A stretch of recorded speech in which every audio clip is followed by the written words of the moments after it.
Otep à tous, bien-aimés frères et sœurs.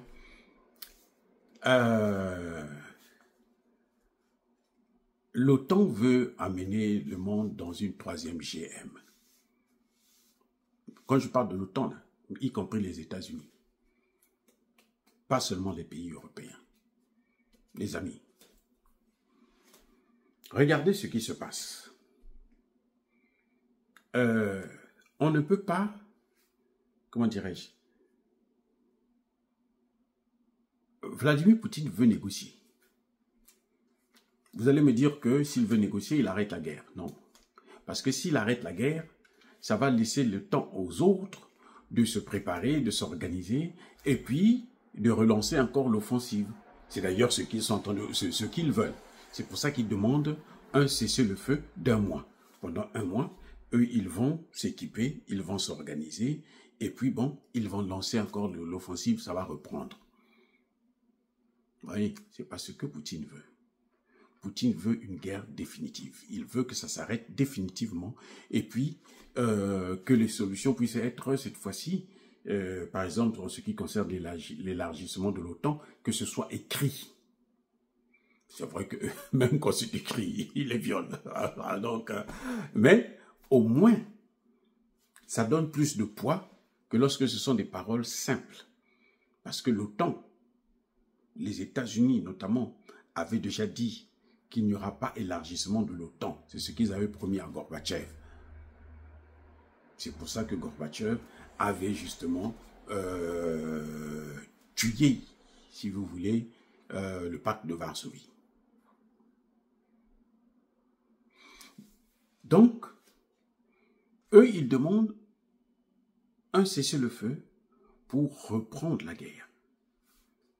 Les Russes ont tout compris.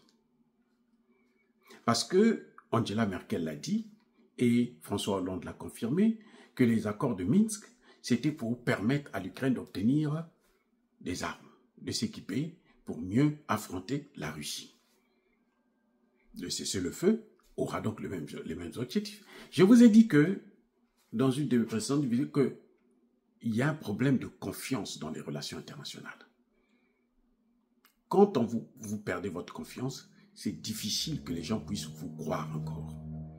Et malheureusement, les Occidentaux, c'est leur caractère, ça est dans leur ADN. Mentir, saboter ce que eux-mêmes ils ont construit. Ils signent des accords et même ils sabotent ça, ils les violent au vu et au su de tout le monde. Et ils ne se gênent pas du tout.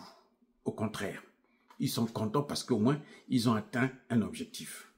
Les accords, pour eux, c'est une façon d'affaiblir l'autre. Et après, on vient le détruire. Et ils ont plusieurs manières. Parfois, ils le font directement par eux-mêmes, mais sinon, ils trouvent un prétexte pour vous détruire, ou bien ils trouvent un proxy.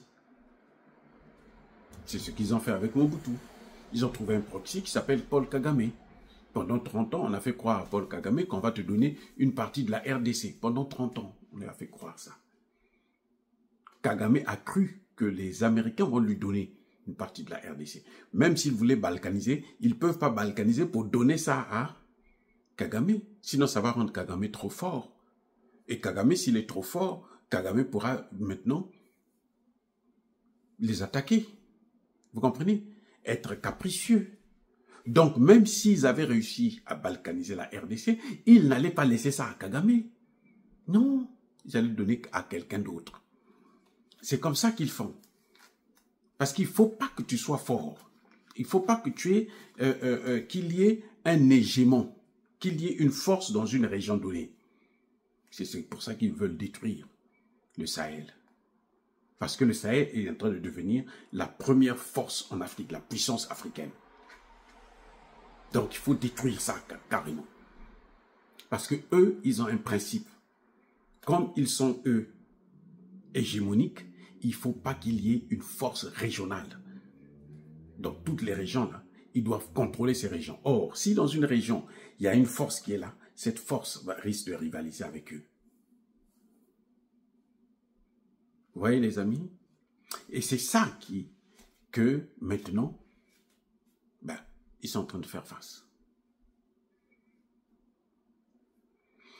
Ils ont voulu détruire la Russie. Ils ont menti. Ils ont manipulé l'Ukraine. Même s'ils avaient coupé la Russie, ils avaient réussi à couper la Russie en mini-morceaux. S'ils avaient mis, comme on dit, la Russie en coupe réglée, ils n'allaient pas donner, même pas la Crimée là, ils n'allaient pas donner ça à l'Ukraine. Parce que l'Ukraine deviendrait fort et arrogant. Et l'Ukraine risquerait de les affronter. Si l'Ukraine ne les affronte pas, l'Ukraine va dire tout ce qu'ils ont fait ensemble pour les salir. Donc, on ne peut pas utiliser, comment dirais-je, une personne qu'on a utilisée, un État qu'on a utilisé, on ne peut pas le rendre fort, il faut le rendre toujours faible. Comme ça, à n'importe quel moment, on peut l'utiliser encore. C'est ce qu'ils ont fait avec Kagame. Quand ils ont vu que Kagame devient maintenant trop arrogant, ils l'ont détruit eux-mêmes. Ce sont les Américains qui ont fait de Kagame ce qu'il est devenu, et ce sont les Américains aussi qui l'ont détruit. Avec Zelensky, ce serait la même chose. Maintenant, que font les Russes? Les Russes disent, non, si vous voulez, on va vers la paix. Une fois pour toutes. On ne va pas dans des petits reprises et puis on repart. Parce que, et là c'est le conseiller spécial de Vladimir Poutine, celui qui est chargé de négocier avec l'Ukraine, le patron de la délégation. Un certain Vladimir aussi, d'ailleurs, Medensky, qui dit non. À l'allure où nous sommes en train de partir, si ça continue, ils vont déclencher une guerre. Nous allons vers une future guerre. Avec l'arme ultime. Nous allons utiliser nos armes dissuasives pour cette guerre. Et c'est ça qui fait paniquer maintenant l'Occident. Voyez, l'erreur de Zelensky, c'est de ne pas comprendre que on est en train de l'utiliser. Quand tu es proxy, on ne peut pas te rendre fort. Parce que si tu es fort, tu risques d'être maintenant récalcitrant, arrogant, et tu risques même de les affronter. Quand c'est comme ça, à un moment donné, il faut qu'eux-mêmes ils te détruisent. Ils ont fait ça avec Mobutu, ils sont en train de faire ça actuellement avec Paul Kagame. Ils sont en train de le faire avec Zelensky. Eux-mêmes, ils vont le détruire. Sinon, ils vont le neutraliser parce qu'il connaît trop de choses. Tous les accords qu'il a signés, les contrats, comment il a parlé avec eux et tout, machin, il a des dossiers. S'il sort ça, ça va être pour les Occidentaux là une honte. Donc, eux-mêmes là, ils peuvent l'éliminer. Les amis, soyez bénis.